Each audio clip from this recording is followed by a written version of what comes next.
You know, when women go to the gym and they call men creeps because we're just looking at them to make sure that, they're not hurting themselves or, see what I'm saying?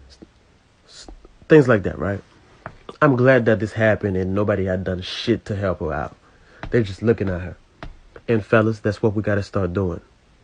Because what they do, they go to the gym, hook up their camera to record you looking at them. And then as soon as you even just glance at them, they call you a creep. They upload it on social media and they call you names and they call you a creep to make you look bad.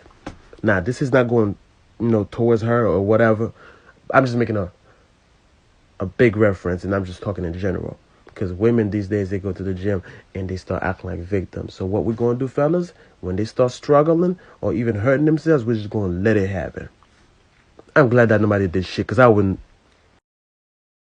I think the main reason why men are refusing to help modern women is because of this crazy, creepy guy notion trending everywhere. No man wants to be called a creep just because he's trying to help you, so he'd rather not help in the first place. In this video, I'll talk mainly about this creepy guy notion floating around, so let's get into it. It feels like in the last 10 years, there are more and more women who use creepy as a catch-all phrase to describe any man that they don't like. I get that some men do creepy things, but other guys can't help how they look, or if something about their looks or mannerisms happens to make you uncomfortable, this is your issue, not theirs, and so long as they are not bothering you, then you really don't have the right to slander them to your girlfriends or co-workers as soon as they leave the room. Because of today's anti-male social climate, I go out of my way to be non-threatening and neutral in my interactions with females at work. What I have noticed, however, is that if one of the awkward guys from it says exactly the same thing I did to one of our female co-workers, like, "Good morning, Jessica," and he gets massive shit talked about him regarding how creepy he is. One girl said, he makes my skin crawl." If a guy was following you around, blowing up your phone, or waiting on your doorstep for you to get home from work, I would call any of those things creepy. To attack and slander a guy because you happen to not like his greasy hair or the way his glasses make his eyes look is really shallow. Even more concerning was that one day our HR manager overheard one of the girls going on about her creepy runt and asked if she wanted the guy in it to be talked to about how he makes others feel uncomfortable. The worst part about being a guy and getting called creepy is that it is hard to defend. How the hell are you supposed to prove that you are not creepy after a bunch of female office bullies say otherwise? There is also a very negative connotation with the word creepy in this day and age, as it stirs up images of a peeping Tom or someone like Harvey Weinstein. The worst offender at my job who overuses the creepy tag is actually really overweight herself. Can you imagine the backlash if someone pointed out that she is fat? Women are not exactly innocent of not being creepy either. I've had a few run-ins with creepy females from exes who stalked me to super possessive girlfriends that handcuffed me to a bed after I had fallen asleep. I had to tell her that I loved her and that there were no other women for a good hour before she let me go. Randomly calling a guy creepy or doing it when he has done nothing to you would be like a bunch of guys telling everyone else in the office that you are a slut. Now you will have the fun experience of wondering who has heard this rumor, who believes it, and what the hell you can do to clear your own name. When these women use the word creepy, I tend to find that it is usually used when a socially awkward or unattractive guy approaches them or tries to flirt with them. Yet, it is hardly ever used when a conventionally attractive man flirts, at least in the context I've witnessed. To add insult to the injury, the girl in question will sometimes laugh with her friends or the social group at large about how weird or creepy he is, thus tainting his reputation. I don't see why this is warranted simply because an unattractive or awkward man took a risk and approached a girl, especially if he does so respectfully. Society loathes moral outrage about fat shaming, and I agree that it is cruel, but I don't see why it is any better to shame someone for being not handsome or socially adept. Arguably, it could be a bliss as well, because some of these guys might be on the spectrum or a little slow. I recently drove my grandma to an event with her older lady friends. I asked them if they used this phrase a lot when they were younger when men approached them. They said that they didn't think anything of flirting,